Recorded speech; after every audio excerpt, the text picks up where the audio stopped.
नमस्कार, मैं हूं मिलिंद खांडेकर और आप देख रहे हैं हिसाब किताब। हिसाब किताब में आज हम बात करेंगे इनहेरिटेंस टैक्स के बारे में।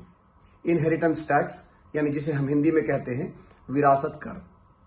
इसकी चर्चा इसलिए हो रही है क्योंकि इंडियन ओवरसीज कांग्रेस के अध्यक्ष सैम पित्रोदा ने पिछले हफ्ते एक इंटरव्यू में कहा कि भारत में भी अमेरिका की तरह विरासत का कर लगा देना चाहिए। इसका उल्लेख कांग्रेस के घोषणा पत्र में कहीं नहीं है, लेकिन चूंकि सैम पित्रोदा कांग्रेस के सांसद राहुल गांधी के सलाहकार माने जाते हैं, बीजेपी इस मुद्दे को लेकर उड़ गई और प्रधानमंत्री हर सभा में ये कह रहे हैं कि कांग्रेस जीते जी तो टैक्स लगता ही है, लेकिन मरने के बाद भी आप पर टैक्स लगाने के बारे में सोच रही है। कांग्रेस ने इसका खंडन किया कि हमारी ऐसी कोई नीति नहीं है, लेकिन लोकसभा चुनाव में यह बड़ा मुद्दा बना हुआ है। तो आज हम समझेंगे कि विरासत कर आखिर होता क्यों है, किस किस देश में लगाया जाता है और इसके पीछे लगाने का लॉजिक क्या है। तो सबसे पहले तो ये समझिए कि भारत में 1985 तक विरासत कर लगता था। कांग्रेस की ही सरकार थी, प्रधानमंत्री राजीव गांधी थे जो कि राहुल गांधी के पिताजी है। उनकी सरकार ने 1985 में विरासत कर खत्म कर दिया। 1952 से ये कर भारत में इंट्रोड्यूस हुआ था और इस कर के तहत होता ये था कि अगर आपकी संपत्ति 50,000 रुपये से ज्यादा है और अगर ये संपत्ति आप अपने बाल बच्चों को देना चाहते हैं तो 50,000 की संपत्ति पर 5% टैक्स आपको सरकार को देना पड़ता था। लेकिन जैसे जैसे ये संपत्ति बढ़ती जाती थी तो टैक्स भी बढ़ता जाता था और 20 लाख रुपए की संपत्ति होने पर टैक्स 85% तक चला जाता था। यानी अगर किसी की संपत्ति 20 लाख रुपये थी और वो अपने बाल बच्चों को उसको देना चाहता है, हस्तांतरित करना चाहता है, तो सरकार 17 लाख रुपए ले लेती थी, बाल बच्चों को सिर्फ 3 लाख रुपये मिलते थे। तो जैसे जैसे टैक्स रिफॉर्म्स देश में होते गए तो उसी में ये भी जो टैक्स था उसको सरकार ने एबॉलिश किया। उस समय सरकार ने एक कारण ये भी बताया था कि सरकार को कलेक्ट करने के लिए हम जितना पैसा खर्च करते हैं उससे कम कलेक्शन इस टैक्स का होता है। विश्वनाथ प्रताप सिंह जो उस समय वित्त मंत्री थे राजीव गांधी की सरकार में, उन्होंने पार्लियामेंट को यह बताया था कि साल में लगभग 20 करोड़ रुपया ही ये टैक्स मिलता है। तो सरकार को लगा कि इतनी झंझट के बाद भी 20 करोड़ रुपया ही साल का टैक्स मिल रहा है, तो सरकार ने ये टैक्स ही एबॉलिश कर दिया और अमीरों से कहा कि भाई आप अपना जो ये बिना हिचक आप अपनी जो संपत्ति है वो अपनी अगली पीढ़ी को ट्रांसफर कर सकते हैं, उस पर हम कोई टैक्स नहीं लेंगे। ये कुल मिलाकर कहानी थी। तो ये जो विरासत कर है या इनहेरिटेंस टैक्स है, ये एक तरह से समाजवादी आइडिया है कि रॉबिनहुड टाइप की बात है कि भाई अमीरों से ले लीजिए और गरीबों को बांट दीजिए। लेकिन ये भले आइडिया समाजवादी हो, लेकिन जो मार्केट को मानने वाले देश है, अमेरिका है, यूके है, जापान है, यहां सब जगह विरासत पर कर लगता है और जापान में तो 55% तक आपको टैक्स देना पड़ता है। अमेरिका और ब्रिटेन में ये 40% तक टैक्स देना पड़ता है अगर आपकी संपत्ति एक जो भी निश्चित लिमिट तय कर गई है उससे अगर ज्यादा होगी और वो अगर आप अपनी अगली पीढ़ी को ट्रांसफर कर रहे हैं तो उतना टैक्स सरकार को देना पड़ता है। मोटा मोटा अगर आप ये विकसित देशों का जो टैक्स समझेंगे तो सरकार आपकी आधी संपत्ति ले लेती है टैक्स के तौर पे। अगर किसी ने 100 रुपया कमाया है तो लगभग 50 रुपया उसके 45-50 रुपया सरकार को देने पड़ते, तभी वो अगली पीढ़ी को मिलता है। तो अब आप ये सोचेंगे कि ये कैपिटलिस्ट जो कंट्रीज हैं जो फ्री मार्केट को प्रोपोगेट करती है, उन्होंने ये टैक्स क्यों लगाया हुआ है।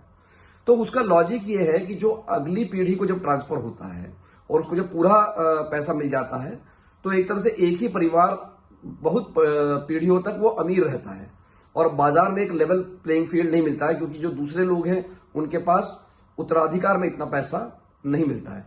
तो ये सोचकर ये टैक्स इंट्रोड्यूस किया गया है कि दुनिया में आर्थिक जो विषमता है वो खत्म की जा सके। लेकिन सवाल ये कि क्या इससे आर्थिक विषमता खत्म हुई है, तो इसका जवाब है नहीं है, थोड़ी बहुत कम जरूर हुई है। तो इसलिए विकसित देशों में भी ये जो टैक्स लगाया जाता है इसका विरोध हो रहा है कि इसको लगाया जाना चाहिए, इसको और कम किया जाना चाहिए। इस तरह तरह की चर्चा चल रही है। इस बीच में भारत में ये चर्चा शुरू हो गई कि भाई हमको भी इस पर विचार करना चाहिए। हालांकि कांग्रेस ने इसका खंडन कर दिया है। लेकिन ये जो बात उठी है इसके पीछे भारत में जो विषमता है उस पर भी हमको एक नजर डाल लेनी चाहिए। तो पिछले महीने एक रिपोर्ट आई, वर्ल्ड इनइक्वालिटी लैब है, ये रिपोर्ट जारी करती है। इन्होंने एक बिलियनियर राज नाम से भारत में पिछले 100 सालों में असमानता, आर्थिक विषमता कितनी बढ़ी है, इसका अध्ययन किया है।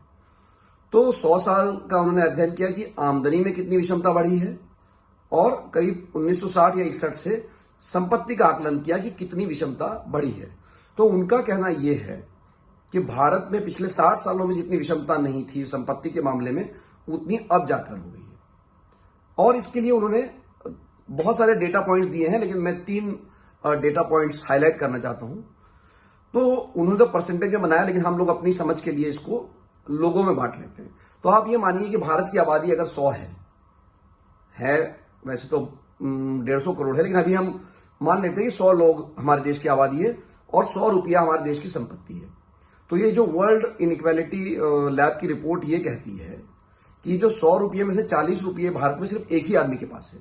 मतलब बाकी जो बच्चे जो 99 लोग हैं उनके हिस्से में आ रहे हैं 60 रुपये। तो एक आदमी के पास है 40 रुपया, और बाकी जो बच्चे 99 लोग हैं उनके खाते में आप समझ लीजिए कमोबेश 60 पैसा उनकी संपत्ति है। तो कहां, तो 99 लोगों के पास 60 पैसा है और एक आदमी के पास है 40 रुपया। ये है विषमता। इतना ज्यादा गैप है कि कुछ चंद लोगों के पास में ये पैसा है। जब आप 1 से 10 लोगों के पास जाते हैं तो विषमता और बढ़ती है और ज्यादा साफ दिखाई देती है। जब 10 लोगों की हम संपत्ति जोड़ते हैं 100 में से, तो क्या दिखता है कि ये जो 40 रुपया एक आदमी के पास था, तो 10 लोगों का जब हम जोड़ते हैं तो वो पहले जो 10 लोग हैं जिनके पास पैसे हैं, तो 65 रुपया 100 में से इन 10 लोगों के पास है। यानी बचे हुए जो 90 लोग हैं उनके पास बचे सिर्फ 35 रुपया। अगर मैं हिसाब लगा के आपको बता दूं तो हर के हिस्से में आते हैं 38 पैसे। तो ये इतनी विषमता है कि कुछ चंद लोगों के हाथ में ये पैसा है।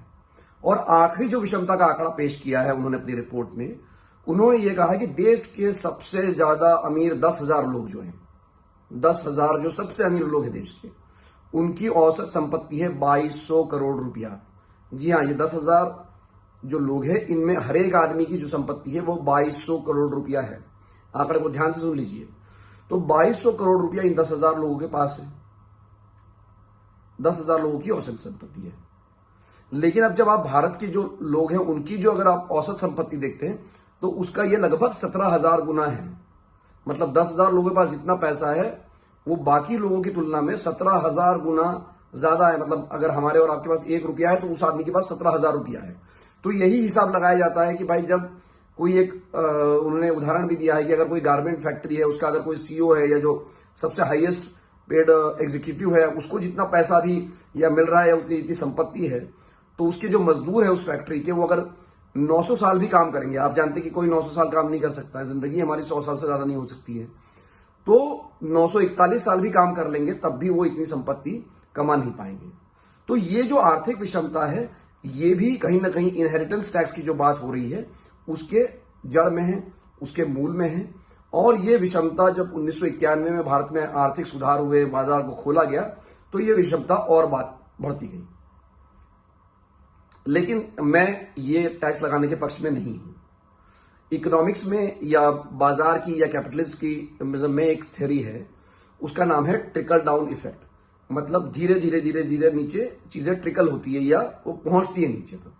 तो उसमें थ्योरी ये होती है कि जो कुछ लोगों के पास पैसा आ गया, चंद लोगों के पास, जिनका मैंने कहा कि ये मुट्ठी भर लोगों के पास, तो ये पैसा कहीं और लगाएंगे, कहीं और लोगों को नौकरियां देंगे, निवेश करेंगे, तो ये पैसा धीरे धीरे धीरे धीरे नीचे तक आएगा।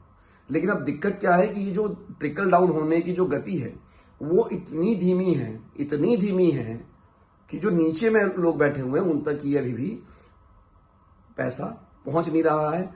इसीलिए हम ये आर्थिक विषमता की जो है चर्चा कर रहे हैं। तो आज के लिए हिसाब किताब में इतना ही। मुझे उम्मीद है कि आपको हमारा वीडियो अच्छा लगा होगा।